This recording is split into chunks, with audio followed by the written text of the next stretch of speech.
Olá, tudo bom? Luiz Eduardo Cora, novamente falando sobre a ponte mildural, tá? Nesse artigo ele vai comentar sobre uma coisa que eu comento bastante com os pacientes.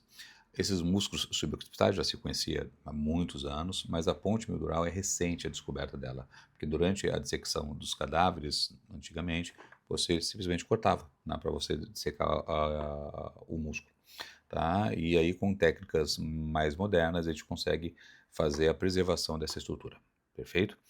Ah, o que que acontece? Nós temos o nosso cérebro, tem esse formato para frente, e a medula aqui. Se nós dobrarmos, virarmos a cabeça para cima, o que que vai acontecer aqui? Uma preguinha, tá? Na pele. A pele seria a dorsal mater. Imagina uma prega em cima da sua medula, tá? Então tudo que tiver dali para baixo pode ser comprometido. Então, muitas vezes eu faço um teste no consultório, onde você faz o estiramento dessa região e verifica os sintomas neurológicos bem interessantes.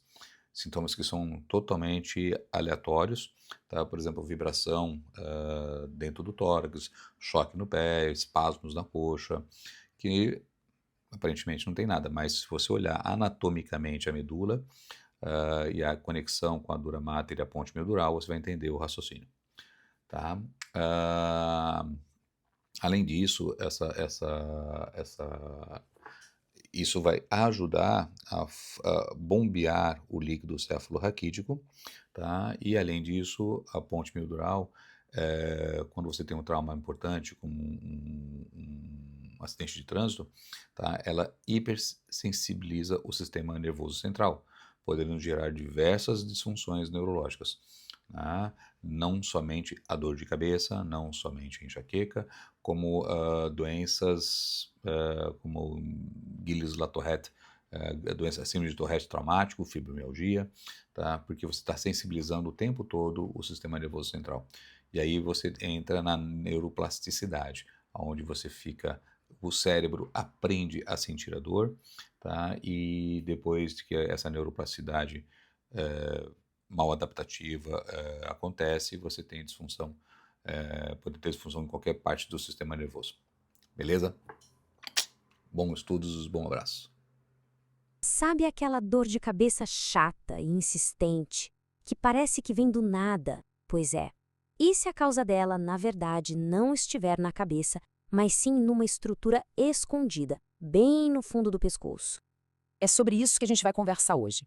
Vamos mergulhar numa estrutura anatômica que, olha, passou batido por séculos, a ponte mildural. E vamos ver como essa pequena conexão de tecido pode ser a chave para entender um tipo bem comum de dor. Esse aqui é o nosso mapa. A gente começa com um problema conhecido, depois faz uma viagem pela anatomia, descobre essa tal estrutura oculta, entende para que ela serve e, claro, como uma falha nesse sistema pode gerar dor, mudando totalmente a forma como a gente enxerga o tratamento. Vamos lá então. Primeira parada: conectar um sintoma que todo mundo conhece, a dor de cabeça, a uma causa que nem é tão óbvia assim, mas que a ciência está começando a olhar com muito mais atenção. A ciência tem mostrado cada vez mais que muitas dores de cabeça, especificamente essas chamadas cérvico-cefálicas, não são um problema lá no cérebro. Na verdade, são um problema que começa na rede complexa de músculos e tecidos bem na parte de trás do pescoço. Agora a gente vai dar um zoom, mergulhar fundo na anatomia para conhecer os protagonistas dessa história. É um grupo de músculos bem pequenos, mas olha, extremamente importantes que ficam ali na base do crânio. A gente está falando de 3 músculos específicos: o reto posterior menor, o reto posterior maior e o oblíquo inferior. Ao contrário de músculos grandes, tipo trapézio, a função deles não é fazer força. É, na verdade, fazer os ajustes finos, os movimentos precisos da nossa cabeça. E aqui vem um dado que é simplesmente impressionante. A densidade de sensores de movimento, os tais fusos musculares, é absurda. Um estudo encontrou 242 fusos por grama de tecido no músculo oblíquo inferior. Para ter uma ideia, o trapézio, aquele músculo enorme, tem só 2,2. Isso quer dizer que esses músculozinhos são verdadeiras centrais de informação, avisando o cérebro o tempo todo sobre a posição exata da cabeça. Bom, com tudo isso apresentado, chegamos na grande revelação da nossa história. Uma estrutura que, por incrível que pareça, passou despercebida por séculos de estudos anatômicos. Então, o que é a tal da ponte miodural? É literalmente isso, uma ponte de tecido conjuntivo que sai desses músculos suboccipitais e se conecta diretamente na dura mater. A dura mater é aquela membrana super resistente que envolve e protege a nossa medula espinhal. E a conexão é direta, sem intermediários. E o mais espantoso é o quão recente é essa descoberta. A primeira descrição clara da ponte, a do músculo reto posterior menor, só apareceu em 1995. As conexões dos outros dois músculos foram documentadas bem depois, em 2011 e 2013. A gente está falando de conhecimento anatômico de ponta, super recente.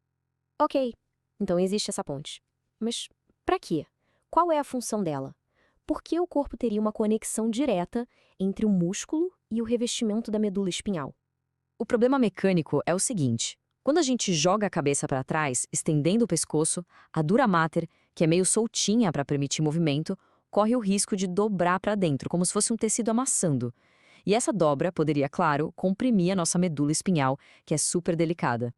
E a solução do corpo para isso é de uma elegância fantástica. Conforme a cabeça se move, os músculos suboccipitais se contraem de leve por reflexo. Essa contração puxa a ponte miodural, que por sua vez tensiona a dura mater. É como se fossem cabos de sustentação inteligentes, que se ajustam o tempo todo para impedir que o tecido dobre. No fim das contas, é uma âncora ativa, super dinâmica, para a medula espinhal. Tá, mas e o que acontece quando esse sistema de ancoragem, que é tão preciso, começa a falhar? É exatamente aqui que a conexão com a dor de cabeça fica muito clara. A dura mater é cheia de receptores de dor. Então, se um trauma, tipo uma lesão de chicote num acidente de carro, ou até mesmo uma tensão crônica, altera o funcionamento desses músculos suboccipitais, a tensão na ponte miodural pode dar errado. Ela pode puxar de mais ou de menos e acabar irritando diretamente essas fibras nervosas na dura mater, que são super sensíveis à dor. O contraste fica bem claro aqui. Num sistema saudável, tudo funciona em harmonia, protegendo a medula. Já num sistema com problema, essa tensão inadequada na ponte miodural irrita a dura mater. E essa irritação gera sinais de dor que o cérebro interpreta como aquela dor de cabeça funda, persistente. E aí, o que essa descoberta toda significa no mundo real? Para o tratamento da dor, para o nosso entendimento do corpo? Essa citação resume tudo perfeitamente. Terapias manuais no pescoço sempre ajudaram com dor de cabeça, mas ninguém sabia o porquê exato. A ponte miodural oferece justamente a explicação mecânica que faltava. Ao trabalhar naqueles músculos suboccipitais, um terapeuta pode, na verdade, estar influenciando diretamente a tensão na dura mater, e com isso, aliviando a fonte da dor. Isso tudo nos deixa com uma pergunta no final. A história da ponte miodural é um lembrete incrível de que o corpo humano ainda guarda muitos segredos. Faz a gente se perguntar: quantas outras dores crônicas, quantas condições tidas como inexplicáveis, são, na verdade, resultado de conexões anatômicas que a gente simplesmente ainda não descobriu? O mistério, felizmente, continua.